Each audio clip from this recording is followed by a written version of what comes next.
Namaste and welcome to our Thursday 10 p.m. English show. And today we again have the esteemed Rajiv Malhotra ji and the co-author of this book, Snakes in the Ganga. I only have the electronic copy, so I can't show you the book. But I think by now it's very well known, Snakes in the Ganga. I will show you the electronic version of it while we are talking about it. So, Rajiv ji, you have been talking about the corporate snakes in the Ganga. And in your book, you have in the part two mentioned about how some of our corporates are funding the Harvard and other universities and actually strengthening their critical race theory and critical caste theories. And in part three, you mentioned Indians for sale within India. Would you like to take us through this a little bit? Yeah, so first I want to draw a little correction. I'm not saying that, I don't think Vijay and I said that the corporates are the snakes. Corporates are feeding the snakes. See, there's a Okay. whole ecosystem of snakes. I There is stand a, corrected. there is a water body is a metaphor because that means that the snakes are hidden underneath the surface. Whereas if they were if there were these poisonous birds or something, they would be more visible. So we call these snakes. So to just get the metaphor clear, the poison is the rubbish being spread out, the ideology. This is Marxism disguised as critical race theory, critical caste theory, wokeism, all of that kind of stuff. That is the poison. The ideological poison is the snakes are the people who are actually doing the work of creating all this nonsense and then distributing it. And the nest where the ghosala, the nest where these snakes are bred and nurtured, is Harvard. And the billionaires are giving them food. They are funding and saying, okay, they're feeding Harvard. So I think the billionaires are people who are not necessarily doing the negative work themselves. I'm not even sure they are capable of doing it. I don't think Mahindra or Mittal or Piramal or Tata or Godrej or any of those guys would have the capability to go out or the desire to go out and start spewing all this stuff. But they are funding other people, so they are implicated. I mean, they are as businessmen, if you fund something, you're responsible for it. So that is Are they even aware of it? well, if they are not, then shame on them, because you are supposed to do due diligence. You're supposed to, before you invest, you're supposed to get an annual report on how your factory is performing. If it's a factory or whatever you're funding, you're supposed to do that. If they are getting annual reports, they're getting self-serving reports from Harvard itself. They should be getting, and they should have an independent person or a group of people who are aligned with their ideology and who are pro-India and pro-dharma. People like you, Vijay, me, I can name a whole lot of such people. They should form a panel of these people who are very objective and who are not, sucking up to Harvard or anything. Give them an annual report, and then they can. It's like an audit. So, in a sense, if you think our book is an audit we are doing for them, so if they are not aware, then they should be thanking us. They should have by now written a letter saying thank you, Vijaya and Rajiv, because you've informed me of something I didn't even know about, and I was foolishly funding all this. They're using my name also, my family name, and thank you for letting me know. But we haven't received anything like that. No appreciation on their part. So they probably know, because I do know one thing, that they visit Harvard and sometimes with their families, and they have a lot of photo ops, and it's a gala event, and Harvard receives them as celebrities because they write checks, and so they know what's going on. So Yeah, I Rajiv, this is Rajiv, can that. I add one more thing to what you're saying? Yeah. So Sanjay ji, so there's one part is feeding the snakes. The second part is taking this scholarship and actually providing a distribution channel, whether it is in the form of bringing in caste training in their own companies in the form of diversity and inclusion, or adopting ESG standards within the company and bringing in social justice into the company. So I mean, they should be aware, right? Because they're actually not only funding this scholarship, they're actually actively using this scholarship within their corporate infrastructures to change. For example, Godrej we talked about, where they want to change the entire HR policy for everybody, not only Godrej, but want other big companies to adopt their trans-friendly HR policy. We are not against respecting people of diversity, but this sort of imposition of these woke ideas on themselves and other companies. So this is the other side to it. It's not just not funding, but actually being an active participant in this woke ideology. All right. In fact, you start in chapter 7 with some anecdotes about how you managed to dissuade Dhirubhai Ambani Yes. from jumping onto the Harvard bandwagon. Yeah. But then some others jumped in. So I'll have to in this case I'll let me this is an opportunity to tell you that Infinity Foundation, one of the things it did, pioneered, was to bring this idea of funding American universities before anybody was there. There was no Ambani or Mittal or this Godrej or any of these guys, Tatas or Mahindras. None of them were funding American universities. They were not even that rich. They were maybe billionaires by then, or I'm not even sure they were billionaires by then. But I'm talking about late 90s. Infinity Foundation was funding Columbia University, University of California, University of Texas Austin, Princeton University, and largely Harvard University. So we were funding the academic system with the idea that maybe we'll change them. We will, if there are snakes, we'll transform them into friendly guys. And in any case, we'll breed some new friendly people. And this chapter 7 is an account of how hard I worked.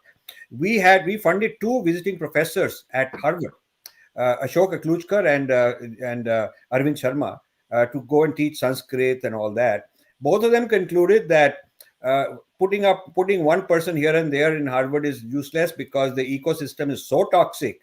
I mean, the left wing is so negative that putting one professor here there won't make a difference. And I also noticed that there was reluctant to self-critique, to self-analyze, and then we also funded for multiple years.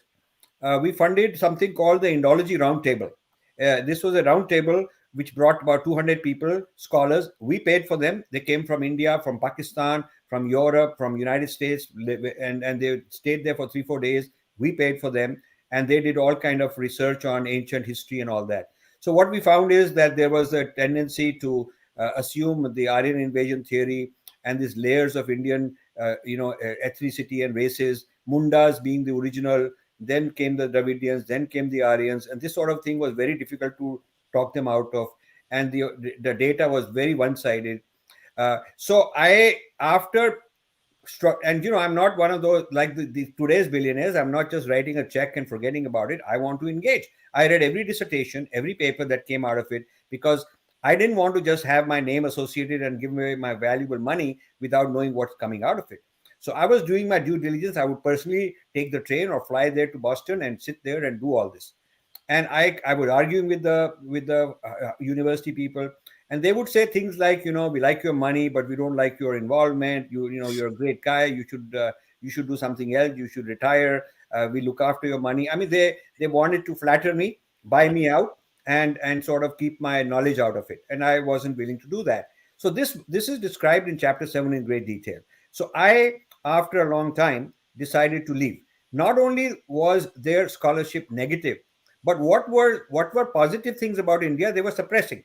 So in chapter 7, I've written about T.S. Eliot. We did some research and got a book published, Cambridge University Press, on T.S. Eliot, how as a Harvard professor, he was really translating Upanishads and Gita and some of his best known poems, which are considered the great poems of the early 20th century in America, were actually translations from Indian sources.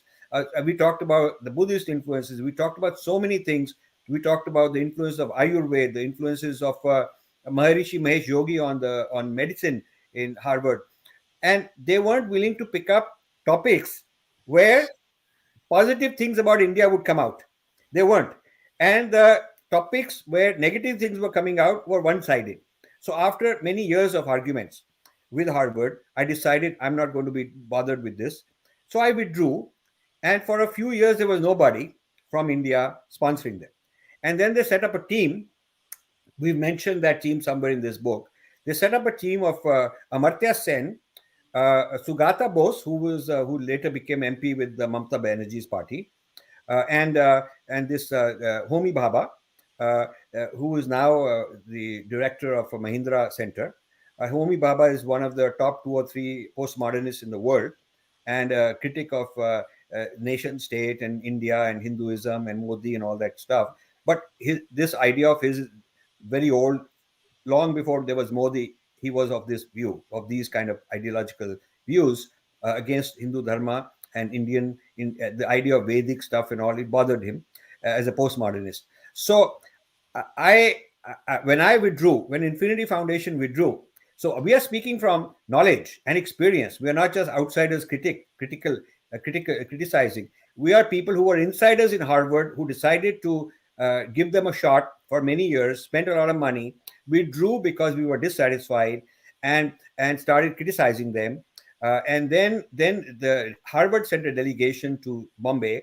And they announced it that India is a great country and we need to, they know how to flatter. Nowadays they're flattering Yogi Adityanath, which is a different topic we can get into. World Economic Forum and Melinda Gates and all these people are, they're always sucking up to the whoever they think that they ought to bring in.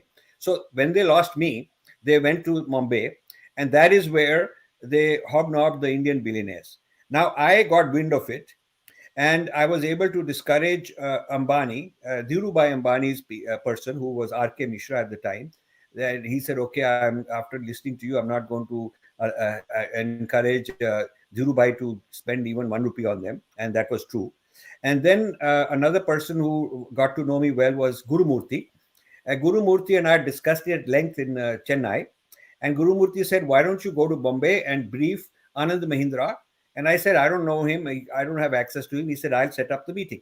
So Guru Murthy contacted Anand Mahindra, set up a meeting. I flew to Bombay in the Anand Mahindra office, high up there. Beautiful building, nice lunch room, like conference room. We had lunch together, and I briefed him all this. I gave him slides of my experience at Harvard and what was wrong with it, and tried to discourage him, and left a copy of my slides. So I did all of that. And so, you cannot say I don't know enough about Harvard, because I do. You cannot say I didn't give them a chance, because I did. You cannot say that I did not brief the Indian billionaires, because I did brief them. Later on, around the time when Modi was becoming very powerful, or sorry, before he got elected, it was looking like he's coming up, I got a call from Ganesh Arnal in Mumbai, who was a volunteer doing a lot of my events and organizing things for me, saying that Ajay Piramal has called and he wants to see you. And I happened to be in Bombay. And I said, who is this Ajay Piramal? I don't know. He said, well, he's a very big shot. You should see him. He likes your work and he wants to bring you to his office. So I went and met Ajay Piramal in his office. In fact, that was not the only time. A couple years later, I went back and met him a second time. So again, I briefed these guys. As you know, I'm a very forthright person. I don't say different things to different people, whether it's public, private, whether it is to person X or Y. I tell them what my experiences are. So I have briefed these, at least some of these billionaires. I have been very publicly critical of Harvard. So all this is explained in chapter 7, that despite all of this, these guys went and spent millions of dollars on Harvard. So I don't take it lightly. I don't say they didn't know about it. I briefed them. And they have if they still don't know about it, I don't know. I don't know what to think of that. Okay, so you talked about them in this chapter 2 Yes. At length. And then you also talked about Rajat Gupta. What was his role? Rajat Gupta, the famous Rajat Gupta. Yeah. Vibhuti ji would be knowing a lot about him. Yeah. So Rajat Gupta, see, there was a person in the Infinity Foundation at the time, a very dear friend and very important person, Krishnan Ramaswamy, whom Vijaya knows also. He's also a disciple of Swami Dayanand Saraswati, so we became friends. He became full-time in Infinity Foundation at that time. And I think it was in the early 2000s, after the year 2000, in the first few years.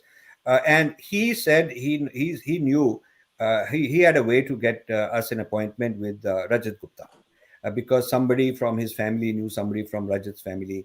So we met, we drove, and in his headquarters, we met him. He was very nice, very generous. We're sitting there having lunch, and I am presenting to him because he's going around saying that he wants to sponsor South Asian studies. Now, by the way, what used to be called Indology became renamed South Asian Studies because of the influence of Pakistan, because they wanted South Asia and not in the India.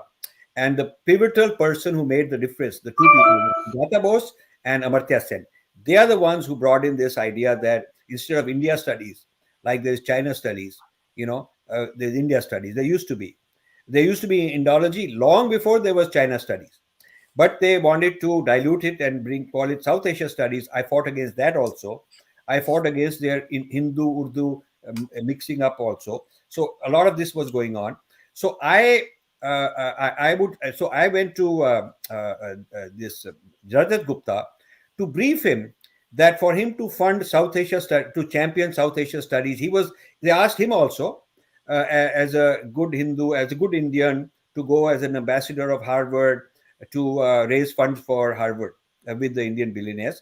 And because the billionaires thought so highly of McKinsey, and McKinsey was very important in bringing business to them, so they would naturally listen to what he had to say. He had a lot more credibility than I did.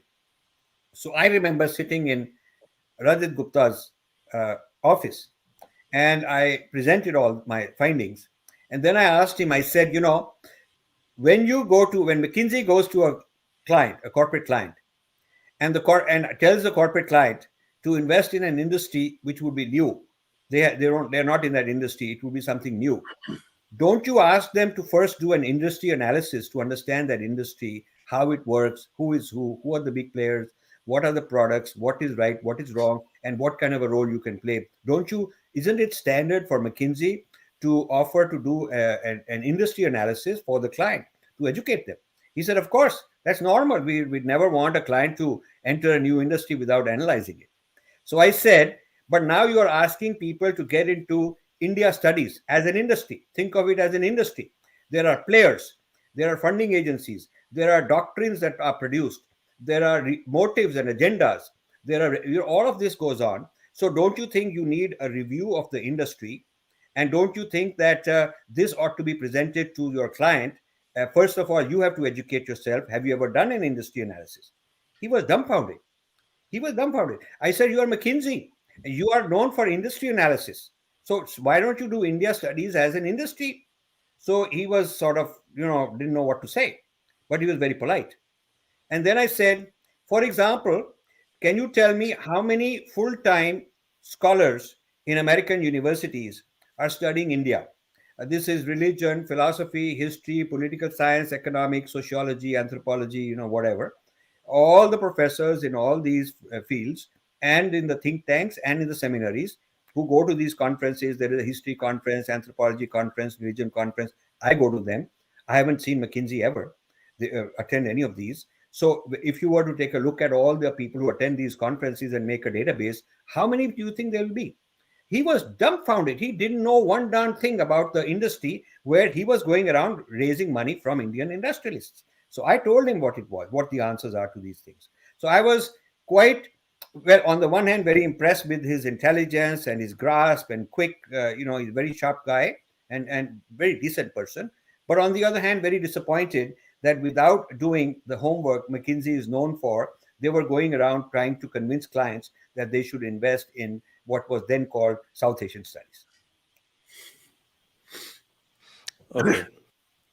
Rajat Gupta, Vibhuti ji, you could educate the audience about Rajat Gupta and what happened to him later on, because that might be of interest to them.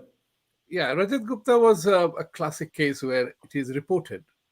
Nobody can say with conviction that Preet Bharara, a New York Attorney General, got after him.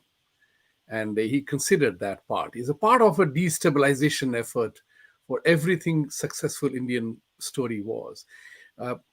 Talking about Rajat Gupta, we'll talk about him later. But there is an important point Rajivji brought out in this today's conversation, the business need.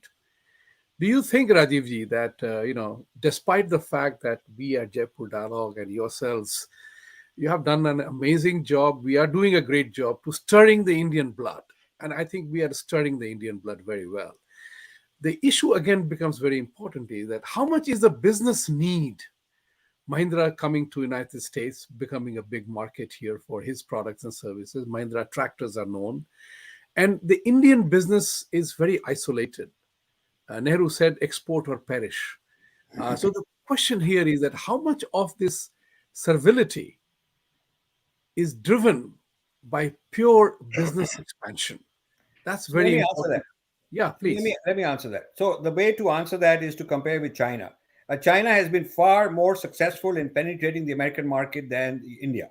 You look at the numbers of how many billions of dollars they are exporting to the United States, it is like dozens of times more than Indian exports of industrial products. Right. You look at China has flooded, consumer goods. So Chinese industrialists also have an vested interest. That's not wrong.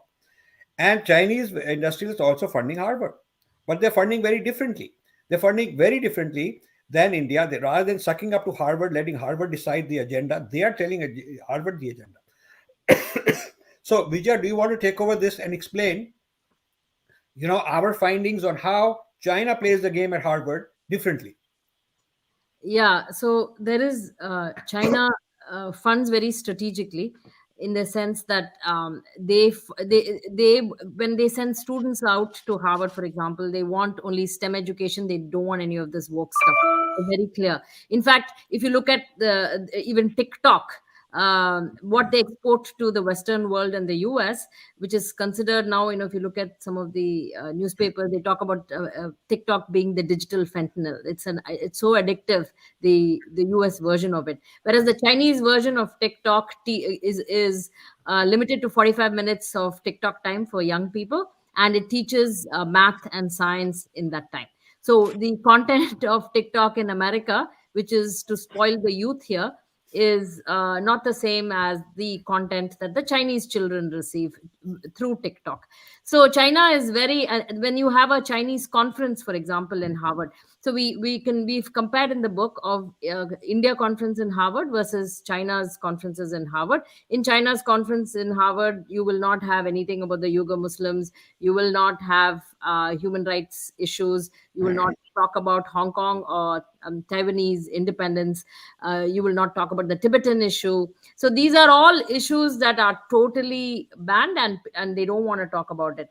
And not only that, so when you compare that to, okay, let me step back. So when you compare that to India, you have, it's always about CAA and Article 370 and the Kashmir issue. These are in the forefront. It's just not one of those issues, but it's an activism based conference, also funded by our Indian billionaires, some of them. Now, if you look at the research that is done, so China actually uses Harvard scientists and researchers to solve their infrastructure problems. So they will look at how do you work these the AI and these camera images that they have. How do you their social credit system, essentially. So they take Harvard's knowledge to improve their social credit system, which again is sort of ironic, because Harvard doesn't bat an eyelid when it comes to these sort of human rights violations in China. In fact, we show in our book that the Uyghur, the two apparatchiks that actually expanded the Uyghur Muslim camps in China are actually Harvard fellows, Kennedy School fellows. They've been trained by the Kennedy School. So this is the extent to which Harvard bends over backwards and turns the other way when it comes to China. Versus India, it is essentially they're providing the venom that we talk about, through the book. So that's how stark the difference is. But there is one very important issue here, Rajiv ji. So let's concentrate on the book, Vibhuti ji. We don't have that much time. May I just add to what, if I may just add to what Vijay said, because I think it's an important point she's making. Yeah. You see, Vibhuti ji, you said that if they want to export and do business here, which I think is legitimate, then they could also fund and look good and all that. But why not fund something about some engineering about the future of automobiles or future of transportation? Because A, Mahindra would have the expertise to evaluate it. B, he would benefit from it. And it would make sense. And in the case of Mittal, why not fund something about metallurgy, steel, material science, because that is his field. So Chinese are very clear, funding, as we just said, funding what is useful to them, not funding something useless for the sake of creating an image, because they don't have that inferiority complex. I think that's really the problem. And they are funding things that they can evaluate, and they have an agenda. They want to get technology, or they want to get something out of it. So if we take the premise you made, Vibhuti, that these guys are interested in the US market and they want to sell tractors and so on, then they ought to be funding things that are relevant to their industry. In fact, they've supported the dismantling global Hindu. Mahindra Yes, Center that's right. has supported the global dismantling global Hindutva conference. So I want to underline this point that Vijay just made. There was a dismantling Hindutva conference a year ago, which created a huge stir and which was very negative, one-sided. The Mahindra Humanities Center at Harvard University supported it. People should know that. Ashoka, and we should also talk about Christoph Jaffrelot, who's in Ashoka, who heads up the Ashoka, I think, Trivedi Center of. Yes, that's in the part 3. So we will go there next. Yeah, he was also part of this Hindutva conference. So all these people are actually nurturing scholars and nurturing such conferences. Yes. And that's why my third question relates to this entire issue of China versus India. But China becomes it's a country. When you are dealing with China, you are dealing with one entity, one force, and they decide what to do and what not to do. In the case of an Indian one, it is individual corporates. It's an individual. It's a democracy. So we get, we fall into the trap of destabilization effort that is going around the world about India. You have touched upon that in your book, but tell us more about how this individualism and democracy, if I may say so, dare to say so, is hurting the Indian cause. Is it? See, the two cannot be. You could have democracy as an internal political mechanism, and yet from an external point of view, you could have a unified posture. The problem is the Ministry of External Affairs doesn't have a unified posture. They don't. Right. They're not. There's no think tank. They're not doing what we are doing for 30 years now. There is no depth in the Ministry of External Affairs. They have a body called ICCR, headed by Sahasra Buddheji, who is a decent man. I know him. He's a friend. I mean, we are cordial and we are very friendly and support each other. But there is no depth in that. They just go do a tamasha here, a bhangra there, and a art show there, and that is their idea of culture. It stands for Indian Council of Cultural Relations. They are supposed to be the watchdog on what India studies is like. They are supposed to be building counter arguments wherever there's an argument against us. They are supposed to be training American journalists and British and European journalists wherever they are operating on India, like the way China does. They are supposed to be explaining to the Indian billionaires what to fund, how to fund. They have no expertise in this area. If you look at the staffing and you look at the quality of the people that they have, I'm sorry, this is not the kind of expertise that will produce anything good. But it's all, I mean, I don't want to get into the details of the internal mechanism and organization, but let's say Ministry of External Affairs is no match for their Chinese counterpart in driving the China story overseas. We do this yoga day and so on. China has a very comprehensive posture towards American universities, American media, American think tanks, American government, American schools, all of that. And India doesn't have that. So that is why each industrialist goes off on his own. So firstly, you've raised two levels of issues. One is at the level of the industrialist in his own capacity. He ought to be better informed and be more strategic. That is one problem. Second problem is there's no unified approach on the part of the government, which has nothing to do with whether we're a democracy. I mean, you could be a democracy and you could have a unified posture, but there is no body like that where I could go as a thinker, and we have the 30 years of contribution to contribute, where I could say, here are our findings. Who do I go to? Nobody there to listen. They'll give me a nice dinner, we go to Delhi, we get nicely treated, but there's no traction because there's nobody there who has a full-time staff, full-time people trained in these kind of investigative areas that we can feel that we can work with. So I think the problem is also on the Indian side. external affairs, I would say. External affairs and domestically, I would say the HRD ministry, the culture ministry. These are ministries that ought to be. We've talked about this for, so many decades. Before Modi, we've talked about it. During Modi, we've talked about it. But India has failed in this regard, I would say. Thank Okay, you. let's go back to the book. And before that, I request all my viewers to please ask questions. You can ask questions through WhatsApp and through Super Chat. And also, all those who are watching, please press the like button. Let's go to part three now. In the part three, you've got a whole list of people who I think we can say that they are actual snakes. They are not just not the fundraisers or funders. And you got Ashoka University, you got Azim Premji, then you got a whole lot of them. So, can you take us through the part three? So, Vijay, why don't you take the lead on that? Okay, so we've highlighted five uh, different institutes within Ashoka. So, for example, we talk about the Ashoka Center for China Studies. Now, who is funding this and who's behind it? It's Harvard and Harvard Yangcheng Institute, which is in China. China is behind this. What is their work? Their work is to recruit Indian scholars.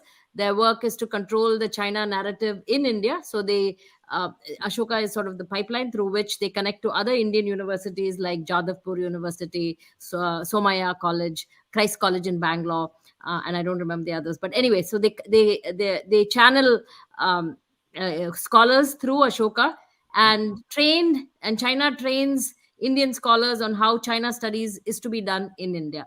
I mean, speaking of how China manages its affairs, so this is so Ashoka is sort of the um, conduit through which this is done. So the expansion of China studies is done, recruitment of scholars is done, the pushing of the narrative is done, and Harvard is behind this, China is behind it, and Harvard Yangcheng Institute is behind it. So this is the Chinese studies department. Now let's look at something called I think Ashoka Center for Philanthropy, I think it is, or something to that effect. Who's funding this? Azim Premji is funding this. Other Indian billionaires are funding this. NGOs like Oxfam, Amnesty International is funding this. The Omidyar Network is funding this. We have a whole chapter in the book on what the Omidyar Network is all about. So these guys are funding it. What are they trying to do? They're trying to reduce the the risk for the billionaires as they move into more advocacy and human rights, those kinds of things. They're trying to reduce the risk profile of the billionaires who are funding this. They're also trying to increase the funding for social justice within India. Like human rights and minority rights and marginalized rights and things like that. What else are they doing? They are trying to also mitigate the non-compliance issues of the NGOs because of FCRA and other things, trying to figure out how can we get the same amount of funding for human rights as opposed to services in philanthropy. And Ashoka's again playing a very active role in doing this. Then let's look at there's a Center for Behavioral Research or something to that nature in Ashoka.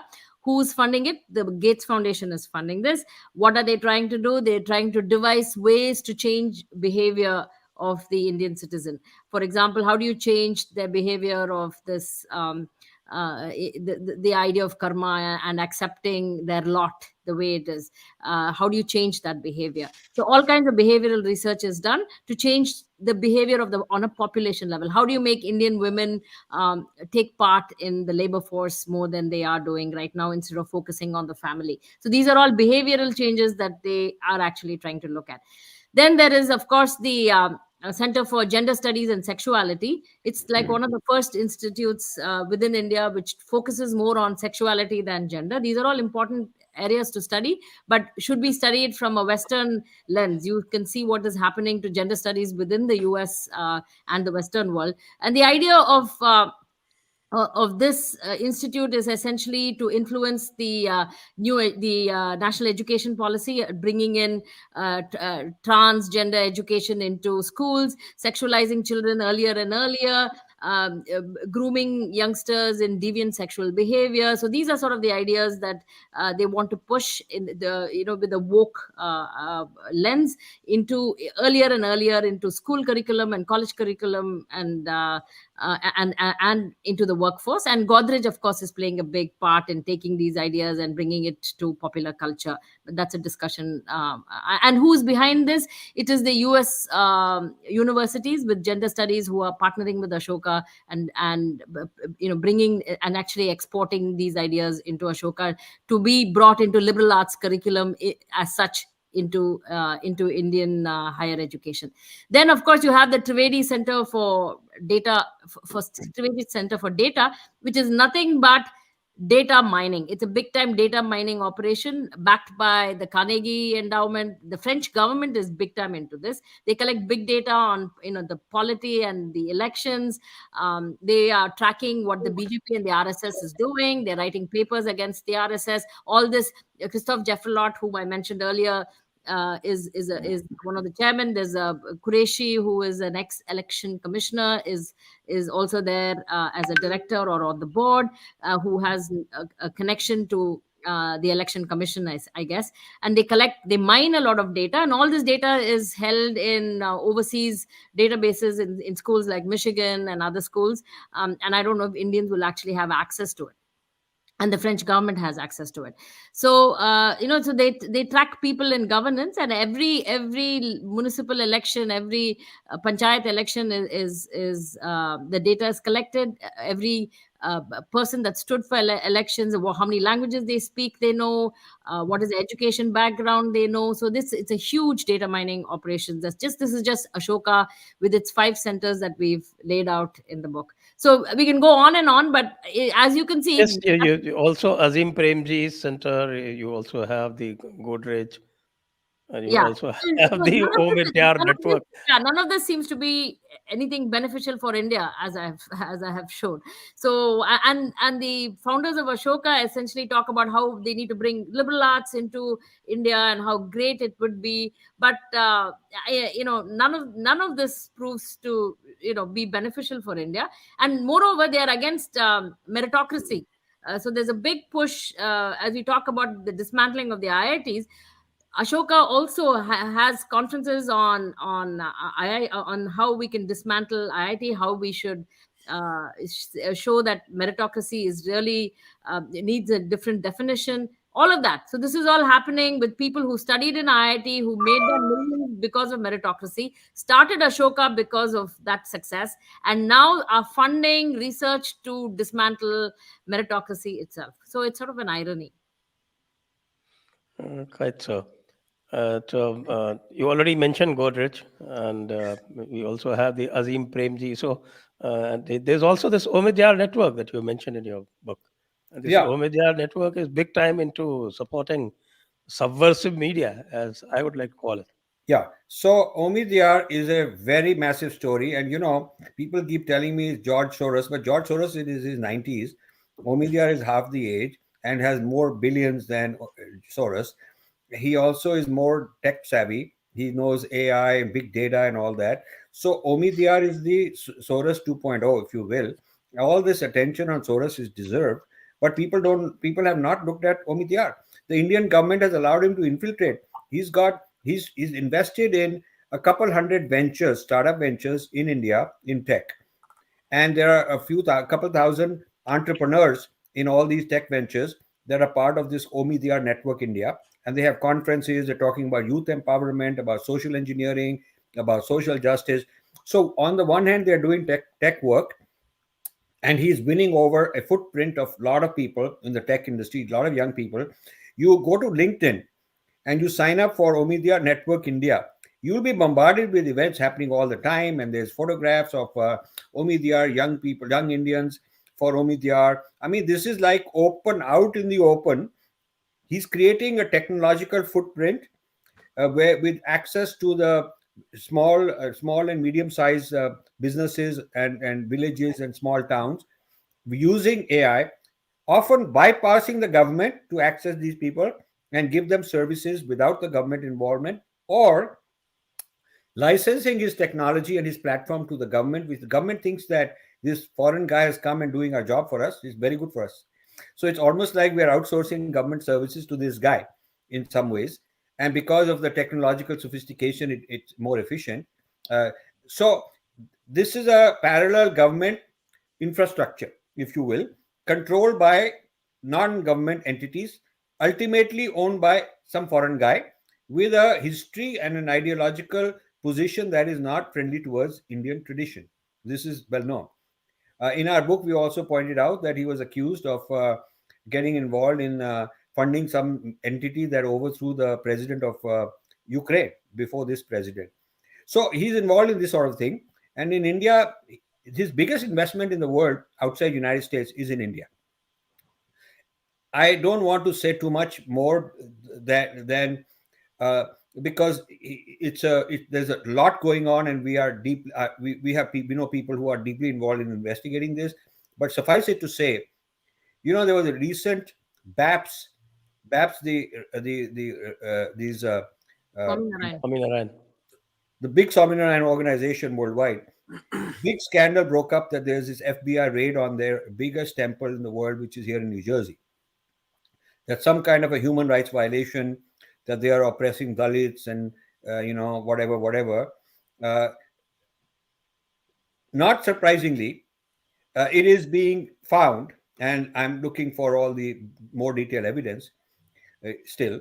But the thesis being developed is that Omidyar funded these kind of things through indirect. It's well known that Omidyar has a lot of indirect and offshore entities in countries where you can't trace much and all that. And through this very murky funding mechanism, the money goes into these places and then gets thrown in to the various activism and NGOs.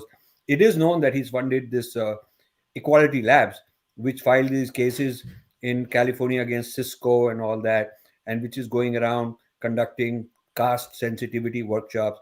Omidyar is funding that. So the scope of Omidyar is huge, and he has not been on the scanner. In fact, in India, he's a very popular guy.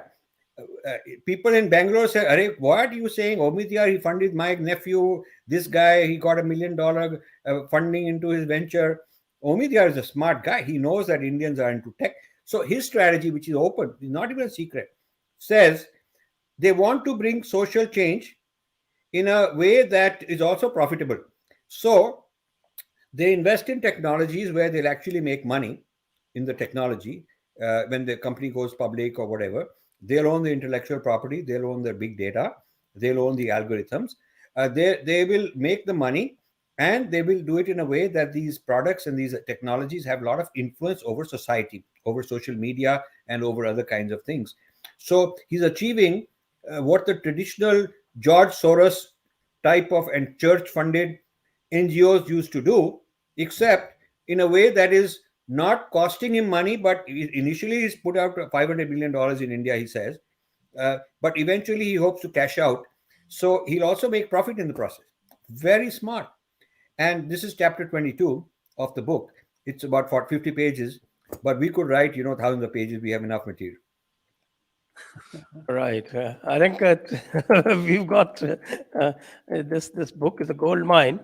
If you really, instead of doing big data mining, I think some people could mine this book, Snakes in the Ganga, that we are talking about. I'll request the desk to please show the cover on the screen so that people know the book that we are talking about. And we are talking about the role of the corporates in subverting the India story. And we've got a lot of questions. So how about this? I can put this cover up. Yes. That's perfect. That's perfect. Please bring him. Yeah, this is the book. Yeah, this is the book. This is the book that we're talking about. So Sanjay, I just wanted to say one thing. We bring out Anand Mahindra and Mittal, but in some of the end notes we also have. So you have these malls in the US where you have anchor tenants like Macy's or whatever, and then you have all these other little shops on the side. So so the Mahindra and Mittal. I have a whole list of Omidyar funded media organizations. And So shared it with even within Harvard, You have you have Mahindra and Mittal. But then, for example, you have the PayTM chief, and I have just a list here that I prepared for this, is Vijay Shekhar Sharma, who joined the elite group of billionaires and donated an undisclosed amount to the Mittal Institute. You have Kushagra Bajaj of the Bajaj family, who recently funded again an undisclosed amount to avail of the university's vast resources. Then and then there's a huge list, right? You have KP Balraj of Bengaluru. He's from Westbridge Capital. You have Kuntala Das and Bharat Das. You have Meera Gandhi, the CEO of the Giving Back Foundation. You have Vikram Gandhi of Asha Impact. You have Mala Goenkar, who has $6 billion in private investment partnerships. You have Dipti Mathur, who's into South Asian art. These are all on the board, so I'm assuming they've given some money. You have Sanjeev Mehra of Goldman Sachs in New York. I mean, the list is endless, right? You have Gaurav and Parul Swarup from Kolkata, who head Paharpur Cooling Towers Limited in Kolkata. You have Rajiv and Anupa Sahne in Mumbai. Rajiv is the founding partner of New Vernon Capital. I mean, the list is endless. Then you have Sri Bala Subramaniam and Arvind Raghunathan. Sri Bala is the CEO of Rock Capital Management. You have Dalip and Chandrika Pata. I mean, the list is endless. That's what I'm trying to say. And none of these guys are going to fund one guy who is doing some research on Indic knowledge. That they won't touch with a barge pole. Yeah, so it's just not That's to the beauty of it. So These are the classic sepoys. The Yeah, classic yeah. sepoys. They are the sepoys, and now they're you might call them snake charmers. And no, and what is really sad is there is this guy called Parag Saxena, who runs the Vedanta Capital and New Silk Route. It's quite a big company. It does a lot of venture capital investments in India as well. He recently gave, I think 5 months ago, he gave $10 million to Brown University's Watson Institute, which is run by Ashutosh Varshney. Varshney was a Harvard Kennedy Fellow and then moved to Brown. Varshney is so toxic, right? If you look at all the things that Varshney has written in the Indian Express, he writes a column. He is so toxic. He has sat with the USCIRF and given a deposition against India. So all those kinds of things. And the funny part is this Parag and Usha Saxena gave $10 million to Brown, to Varshney, and they take their, very proudly, they take their president, Amrita Simmons, to Mumbai.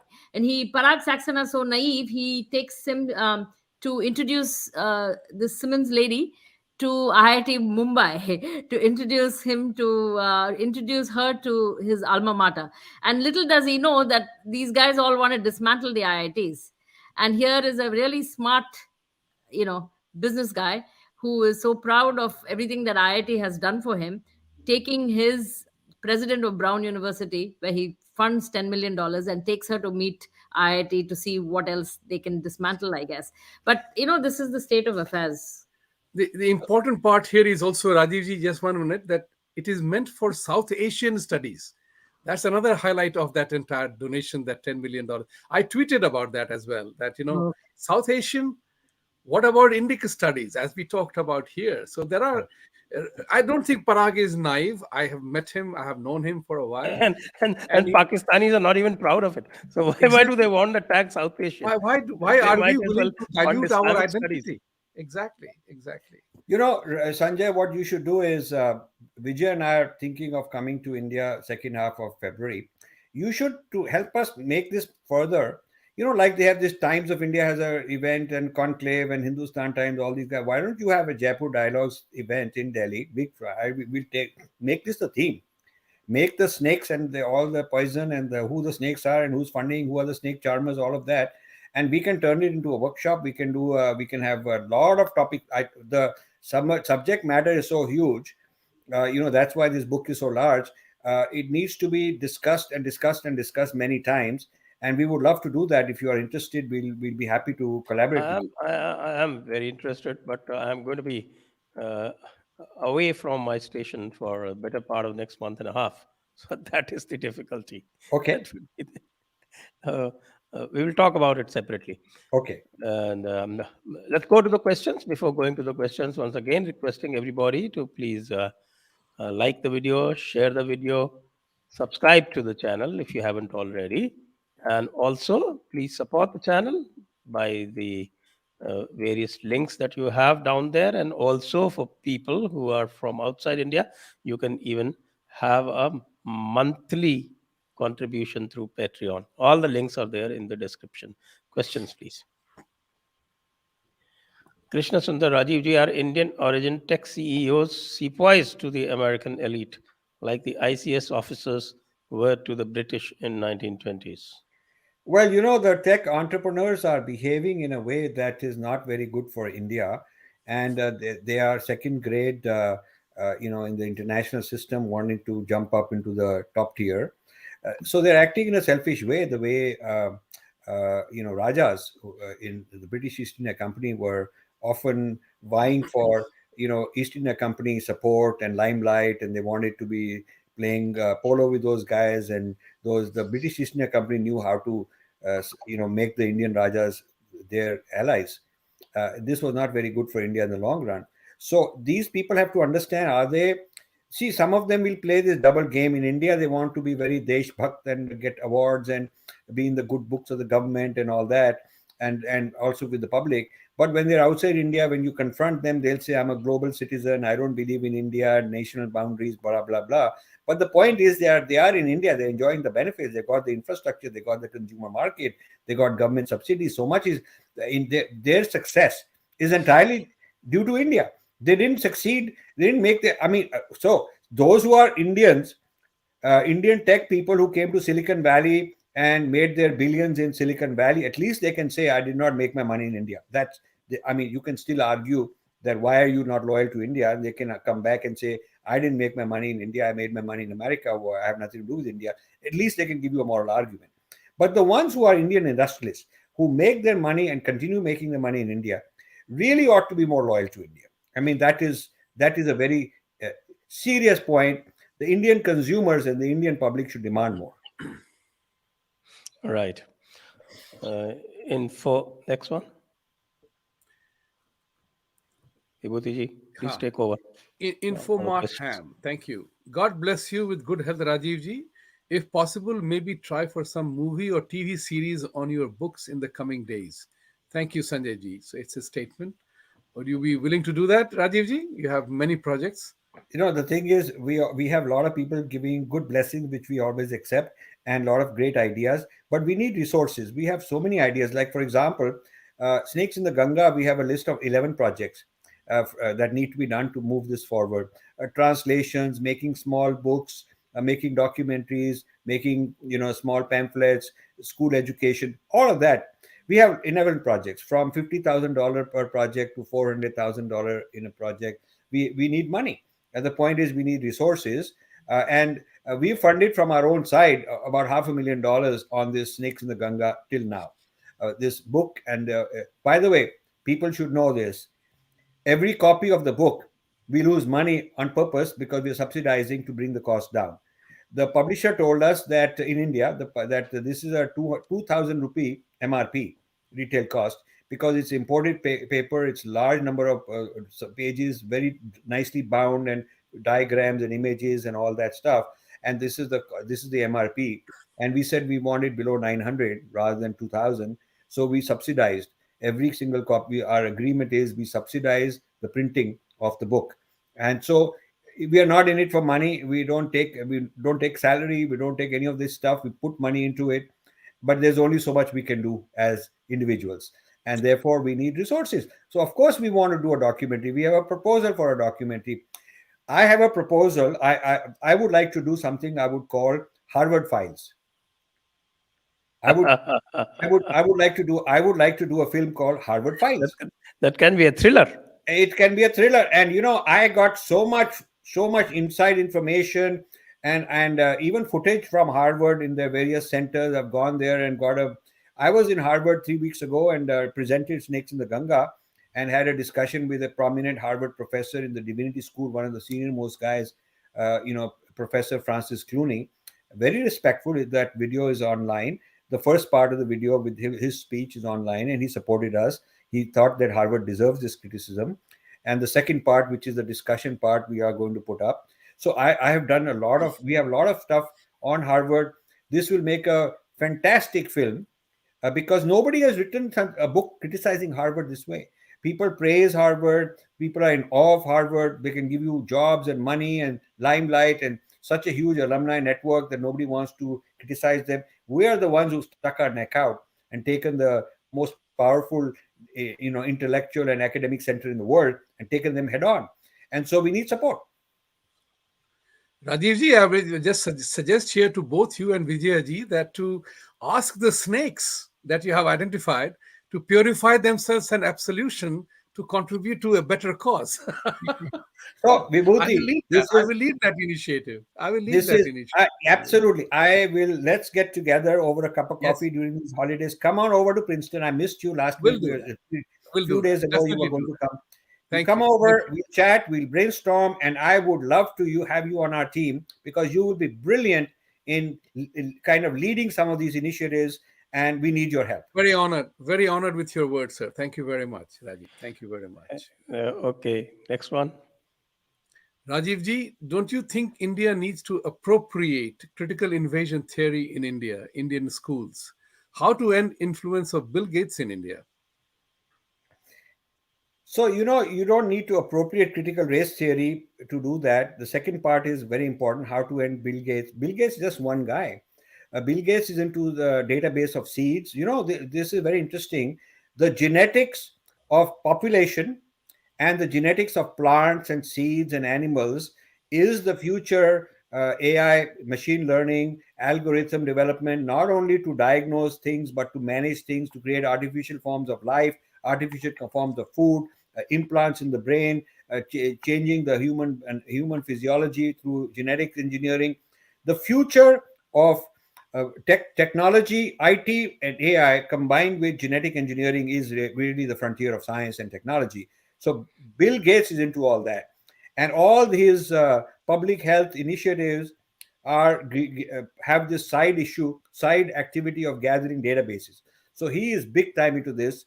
And so how to end? Well, you got to educate our government, because our government is in awe of anybody who's got a lot of money to buy out people, administrators, and I don't know what else. I don't know those details.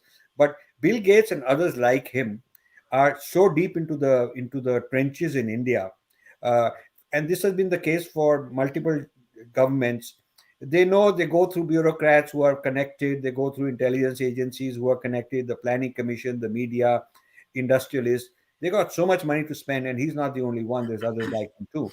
So I feel that unless there is a revolution in the character of Indian people towards a higher cause rather than selfish gain, unless that transformation happens, we cannot expect much future for India. Right. Next one.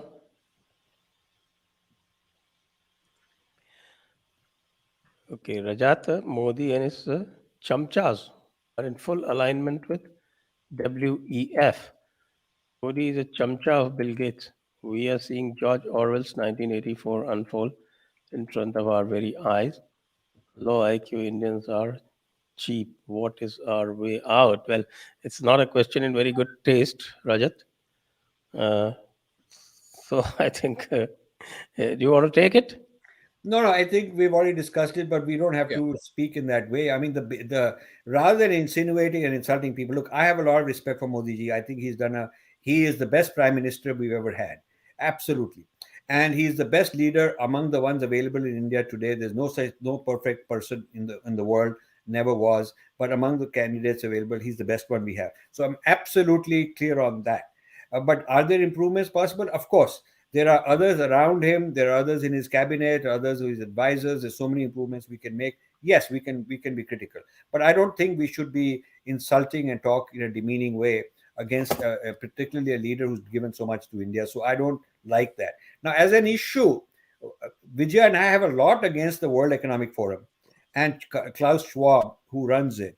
And he was a student of Henry Kissinger at Harvard Kennedy School, and they hatched this plot that there ought to be this thing called World Economic Forum, which speaks to nobody. It answers to nobody, and it is outside governments. Outside is no is not a university. It's not a government. It's headquartered in Switzerland. No transparency. Nobody knows how it's run, who gives the money, and whatnot. So this almost like a world government. It's directing, and it has made inroads into United Nations. It and Kennedy School are running a large part of the multilateral enterprises in the world. So I have a lot to say on that, and the conclusion chapter of this book also talks about that. But that's a topic for future discussion, and Vijay and I are developing many more things to be published later on those issues. And just for your information, WEF has managed to get Yogi Adityanath on board, who is going to Basel to, who's going to attend it. Yeah, and the strange thing is, I have dear friends who are Yogi Adityanath's followers and right hand men, and who write books on him, and I respect these people. They're good friends, and they're championing and celebrating the fact Yogi Adityanath reaching Davos. Wow, he's you know this is a sellout. They don't realize what is going on. They did this when Modi was about to be rising, when it was predicted. There were all these conferences. There was one in Princeton University by people who don't like any of this, don't like Modi, don't like India, don't like any of that. Having conferences on the topic, how do we appropriate him? Who are his influencers? Who are the people around him? So this is an old trick, how you take a rising star and invest in him. So this is what is going on. And if you read our book, I've talked about how Yogi Adityanath compromised the Kumbh Mela, the big data gathering on Kumbh Mela by Harvard, and he compromised it. After I had gone and briefed him in his office in Lucknow, I'd gone and briefed him in his office, stayed overnight as a VIP in his VIP guest quarters and all that. Briefed him, and in spite of all that, because of the inner circle of IAS officers or whoever advises him, he went ahead and authorized and encouraged all this data gathering to continue and expand. So I think there's something wrong about the international understanding that Yogi Adityanath has, because his access is through advisors. He's not himself experienced. So he's a guy from a small town who's feeling very excited that the world likes him. And this is very dangerous. People need to be around him to kind of filter these things. And when he goes to World Economic Forum, they should be there to filter what is going on, what's the game being played. I'm not sure that things are in good shape on that particular front. But Vijay, would you have something to add to that? In Yogi Ji's defense, I think one cannot suddenly pull out of these big power mongering institutions. So I think just because he participates doesn't implicate him of anything. But I think part 4 of our book, we're bringing it into Hindi translation as well. So if any of the audience is close to Yogi Ji, that would be a good book, or at least part 4 of the book, for him to read. And we'd be happy to talk to him in our next visit, if the UP government is interested in getting our viewpoints on this. But the powers in place are so big and so enormous that one cannot avoid them. So I can see how he is probably put in a situation where he has to play the role. But I think I still am a little more optimistic about Yogi Ji. Oh, yes. I mean, he shouldn't get caught in that validation trap. That's right. Well, validation and flattery. They love to come, bring people, flatter them. They've done this with so many people at Harvard Kennedy School. They bring them, they flatter them, they put them on a pedestal, they make them superstars, and this plays well back home in their country. It plays well that this guy is now an international person, and the whole world looks up to him, so we better vote for him. So they're playing that game. They're playing that game that will give you something which has PR value for you back home. And in exchange, the idea is to get something out of him. So they will, of course, promote development. They'll bring in investment into UP. All of that is very good. But what are these investments? See, what Vijay has to look at is the kind of ESG that we are against is exactly the kind of investment they'll bring in. The kind of DEI that we are against is exactly the kind of investment they'll bring. the kind of social sciences and social justice impact through education. Nowadays, it's not FCRA and NGOs. It's not in that way. It's either industrial policy, corporate policy, which the new investors are bringing, and it's also academic, which these all these ring of academic institutions is bringing. It's those kind of things that are going to. You will see the Ashokas and the Kriyas and all these kind of people descend in UP suddenly, and you will see a lot of industrialists bringing these DEI type policies, new HR policies. So, are the people in UP sophisticated enough? Have they been educated enough on these matters? That is my concern. It is not about one person. One person will be looked after, and he'll open the gates and open the doors. Then there's a whole invasion to take over and buy out and the entire machinery. And that's the concern that I have. Quite right. Okay, I think there's a case to be considered for actually those 5 resolutions that the Prime Minister made in his Independence Day address. And the point 2 of that is to remove mental colonization. And I think there's a lot of work to be done, and nobody seems to be doing it, at least in the government of India, certainly not in my charmed circle of bureaucrats. So that's something that can be built upon. I think we can talk about it later. Next. Infomart Sanjay, this also tells why the media is after Adani, even after announcing uh, INR 60,000 crores for social causes. These are all connected. You are a champ.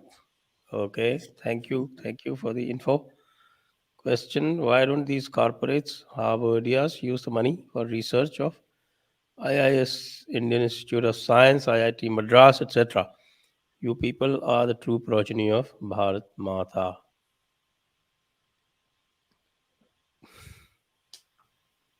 Any ideas? Well, it's for them to decide. I mean, why don't they do this in India? It's up for them to decide. I mean, unless it is their money, and there's nothing illegal about spending it somewhere else, but it's up to them to decide what their priorities are.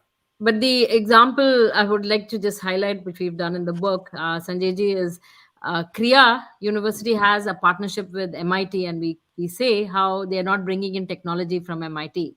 One would think you would bring engineering and astrophysics and astronomy and things like that into Kriya, but with a partnership with MIT, which is a renowned school for science and technology, but that's not what they're doing. They're bringing in social sciences. So this I think we should ban the import of social sciences. exactly, yeah, till such time we develop our own. I think we should definitely ban the house is on fire. At least let's save what we can and put out the fire before we can reconstruct our own home. So I think that's where we are. Vivek Dahiya. Rajiv sir, did you ever get a green signal from any of the Indian millionaires or billionaires for helping Hindu causes?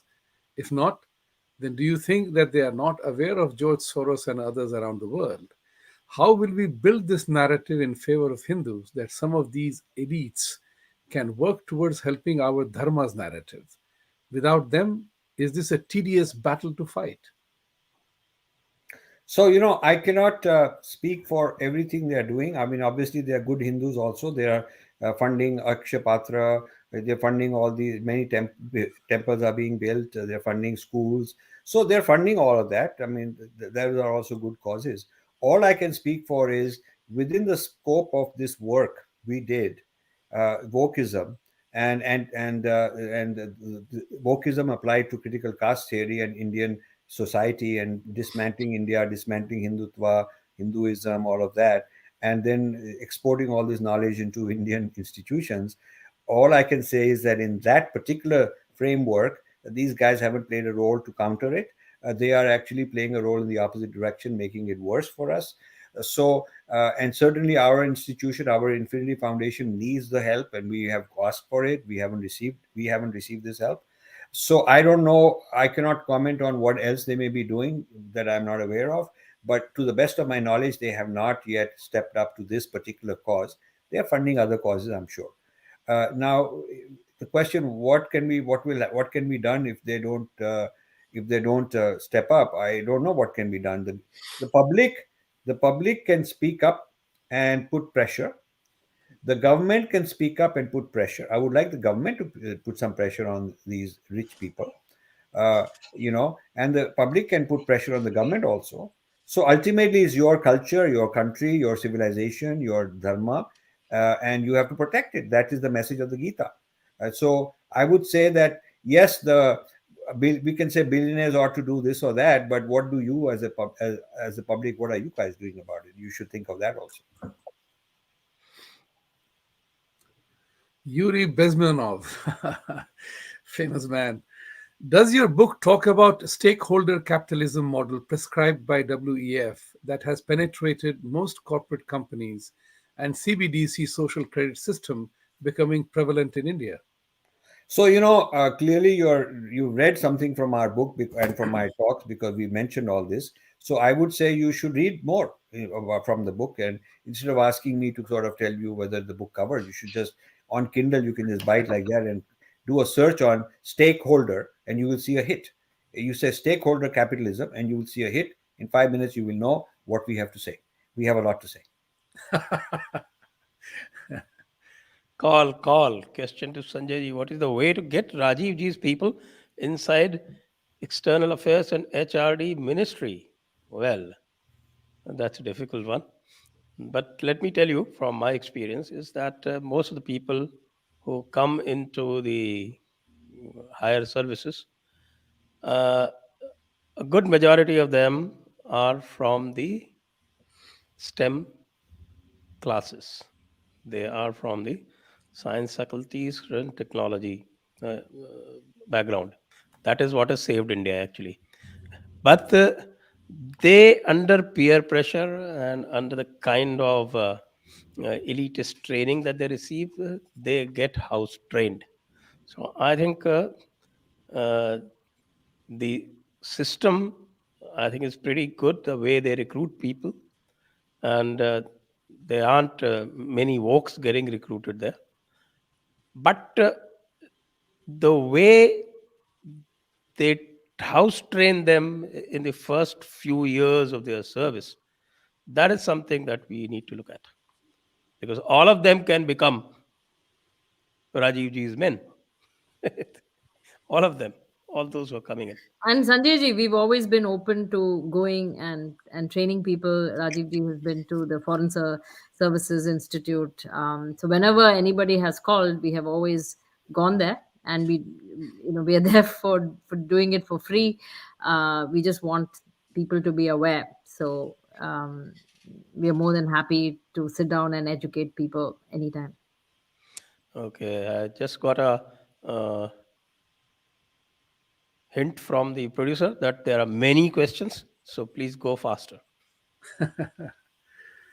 Rocky, identity crisis, yourself, he, she by choice, fake feminism, gender confusion, sexual empowerment, gun culture, rise of passport brothers, destroyed West, now being pushed in Indian media. What do you say? Yeah, this is part of colonialism. We are talking about decolonizing, but I think we are recolonizing. We are decolonizing from the old British, and we are recolonizing into the new American. And this book tells you that the new American wokeism is a form of Marxism. So Marxism across the Atlantic Ocean into the United States after World War II, it was sort of low level. Not it was kept in incubating in some universities like Berkeley and Columbia, and now it's broken out as critical race theory. So all of these things that you're talking about are the product of wokeism, critical race theory, which is based on a platform of Marxism, and this has now come to India, this kind of a thing. So it is recolonizing India. We are not decolonizing. We are recolonizing. We're going from one colonial, like we went from Mughal colonialism, which was a form of colonialism, to British colonialism. Mughal colonialism, people don't think is colonialism. It's politically incorrect to say that, but it is colonialism because they imposed a foreign language, Persian. They imposed a foreign religion or jizya tax or whatever, however they did it, whether they did it through force of friendship or whatever it is. The point is they did it. They deindustrialized India, so which was a very rich country at one time. They kind of plateaued.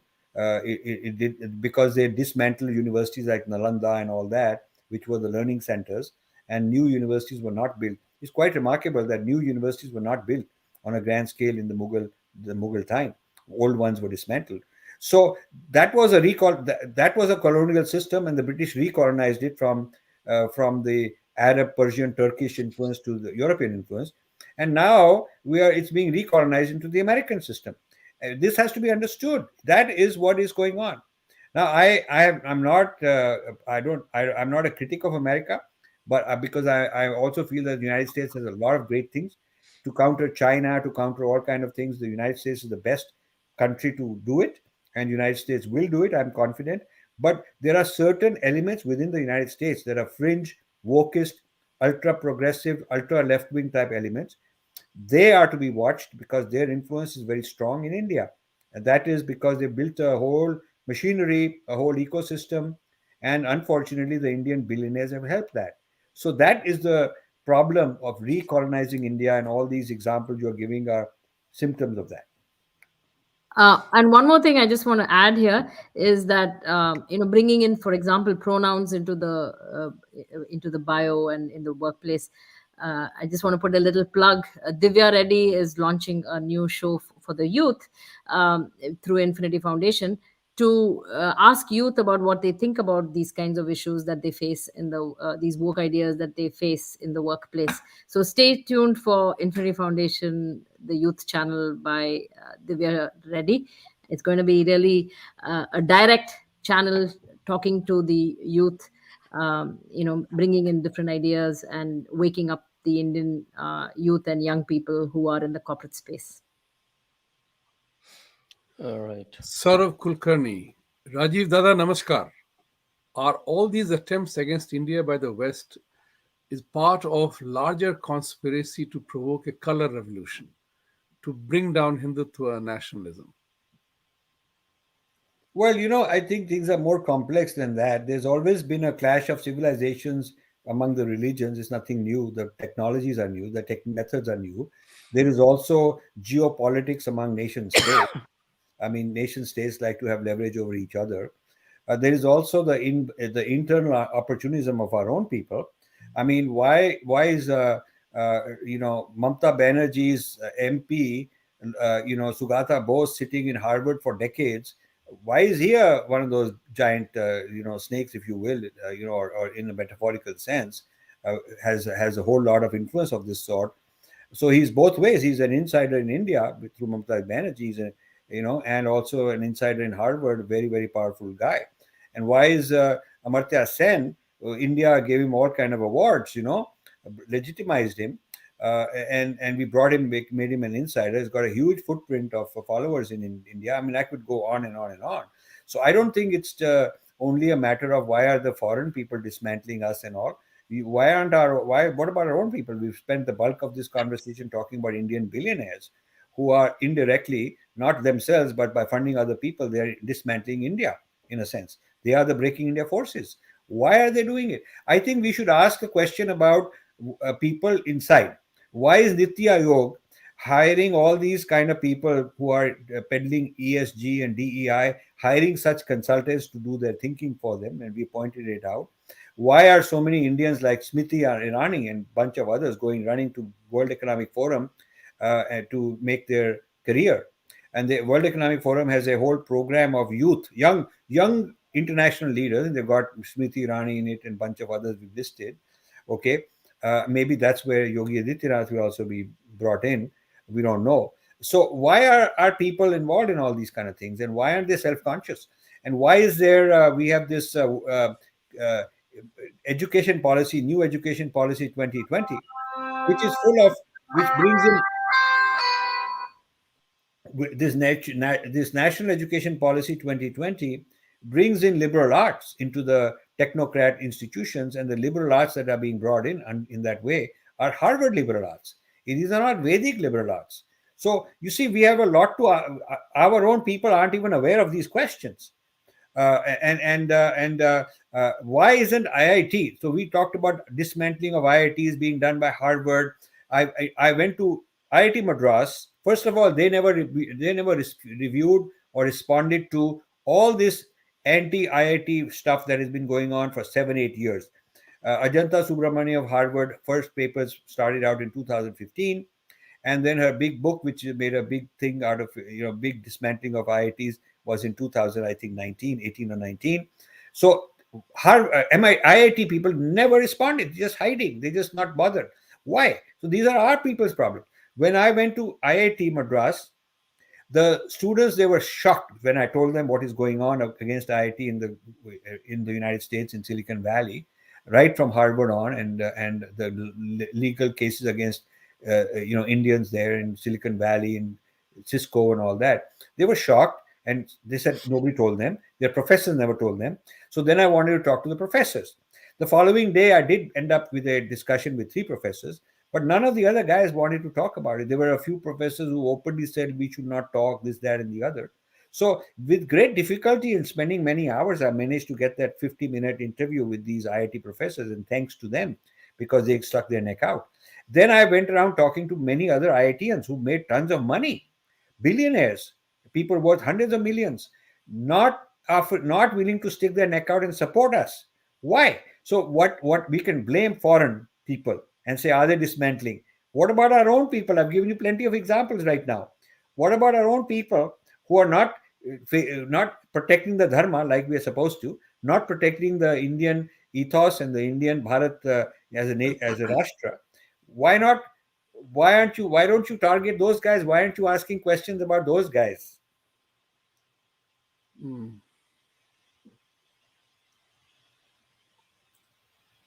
Next.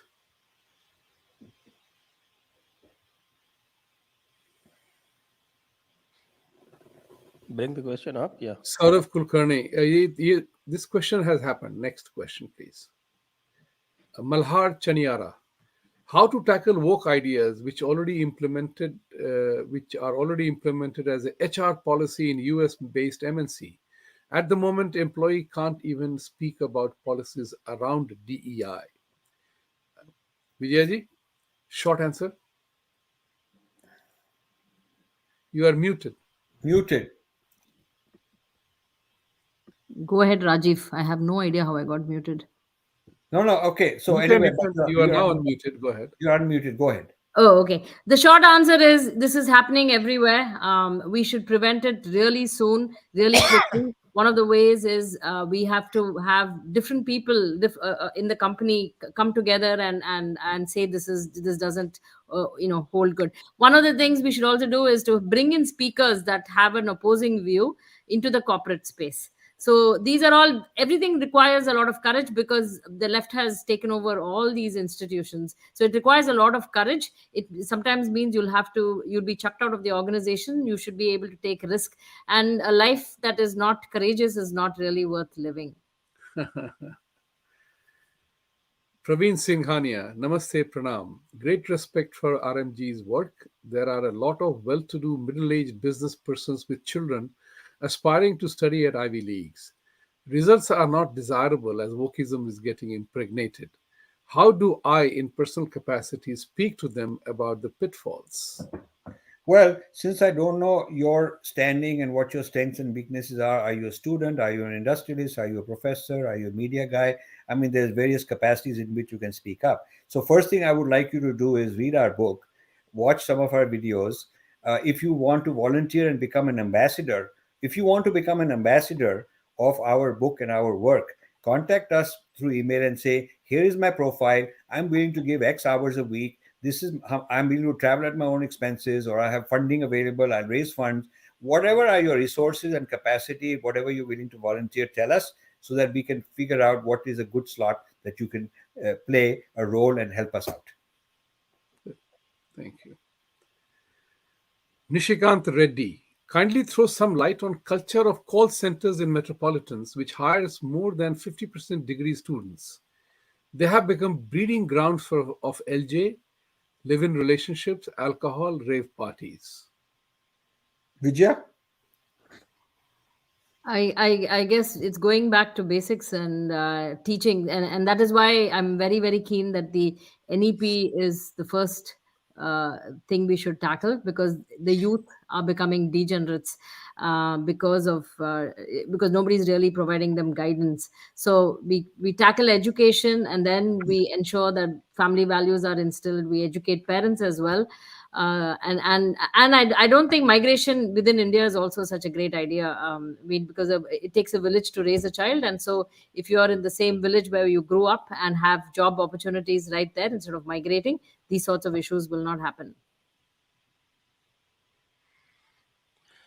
Yuri Bezmenov, I can assure you the global elites are losing their narrative, including CBDC, Trans Agenda ESG for now. More people need to know about WEF agenda to push back. Larry Fink is forced to resign now. Larry Fink is. Is the BlackRock CEO? Yeah. He's one of the big champions of woke. He's aligned with World Economic Forum agenda and Harvard Kennedy School and the big consulting companies. That's the consortium of people who are pushing all this agenda, and they are referring to the fact that now there are billionaires who are also standing up and speaking against it. So all is not lost. There is a University of Austin set up by a billionaire, an American billionaire, who wants to counter Harvard by setting up a whole different school of thought doing that. I wish there were something like a University of Austin in India. This guy's put up $1 billion to set up a counter university. I wish there were people in India saying, okay, I'm going to put up this huge amount of money and we're going to create something that will counter the Harvard liberal arts with the Vedic liberal arts of our own. I wish we would have people of that kind. Yeah, we should have someone like the Adanis put up some money. We'd be happy to help, in that venture of creating a liberal arts university, and offer an alternative to people. Just for people who do not know about Larry Fink, BlackRock, State Street, and Vanguard, they control over 20 trillion in assets, and they sit on corporate boards and control them and bring and force them to bring ESG standards into companies. So companies, typically you would have the fiduciary responsibility of making a profit for the shareholders in a country's, within the country's laws. But now Larry Fink is arm twisting all these corporates, by saying you have to also incorporate environmental policy and social justice and have diverse governance, along with profits. And this is where the problem comes. He's using pension funds, and pensioners' money, who really only want a good profit on their investment, but he's forcing them to use these funds to also get these woke ideologies in place. So that is why people are now slowly waking up. India needs to wake up. Indian billionaires also need to wake up, not blindly adopt these standards that nobody really signed up for. Rocky. Thank you, Rocky. Rajiv, sir, I'm a developer and I want to develop a platform that is a form of social media. I have my thoughts on it and I have a lot to discuss with you. There is nothing I can't program. That's a very bold one. Your services are definitely very much respected by Rajivji, but Rajivji, you can tell him what you want. Well, I would think, I like to think a pretty hotshot developer long ago when I was much younger. I had hair on my head. You should see some of my old pictures, before I pulled my hair out, or I don't know who pulled my hair out. But anyway, if I were half my age, I would be. I have so many tech startup ideas using the new technology and using our Vedic systems of thought and coming up with really big breakthrough products that could make a lot of money also, but certainly help us ideologically. But at this stage, I'm not going to start up a venture and so on. But I wish you luck. You're a good developer, you say. Make a lot of money, but don't be like one of those guys that once you made the money, your heart has changed, and then you want to join the billionaire club and suck up to them. I was in the Bay Area recently, and I must say there was this one fellow who used to be a kind of such a solid supporter of ours, Infinity Foundation. He was all over the place, sticking his neck out, helping me out, and he had made some money, but he wanted to make big money. And he would write to me that, listen, I'm investing in all these new ventures because I want to make hundreds of millions of dollars for the sake of Infinity Foundation. That's all I'm doing. That's all I want to ever do. But when I met him now, I asked him what happened to all that. He's made tons of money. He's made hundreds of millions of dollars. His heart is changed. He's now funding. He's one of the founding guys of Ashoka University. So people change because he wants to be in the limelight of these big shots. So the transformation towards dharma that he claimed was never genuine, was never sincere. So I am hoping this gentleman who's writing is a sincere fellow. But most people, they talk like this when they're making money, and then when they've made their money, they're talking a different thing. But I hope that's wrong in this case. Jahangir Gotla. Should there be a new political movement which is 100% committed to the visions you will advocate? I'm for it. HNIs should be rated on a India Hindu-friendly index. This way, a high net worth individual can be impoverished. I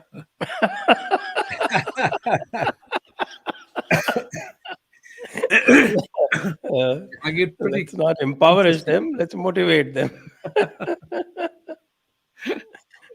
I wanted to make an announcement before Sanjay ji closes the show that on 17th Saturday on the JD USA, Rajiv ji and Vijaya ji will be coming for another round of discussion.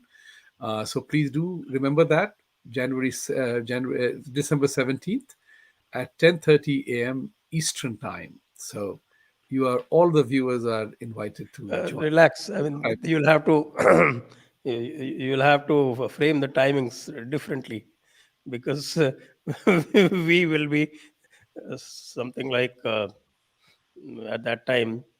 No, I think you mean 11:30 a.m. No. 10:30 a.m. Saturday. Yeah, Saturday. but okay. I don't know what your hours are, but 10:30 a.m. Eastern time would be 9 p.m. in India. Yeah, that's right. 9 p.m. in India. We have done this before. I mean, this is Jaipur Dialogue USA, so that is a designated time for that. Sanjay ji, Okay. I just wanted to make an answer. Okay. Rajiv ji has already diarized it, so I know that. I just wanted to let the audience know. I've just been told that it will be managed, because Yes. otherwise I was thinking I would be 16 hours ahead of you. That would That's have been right. difficult. That's right. Okay, it will be managed. It will be managed. It will by be the team. managed. Of course you will. Of course you will.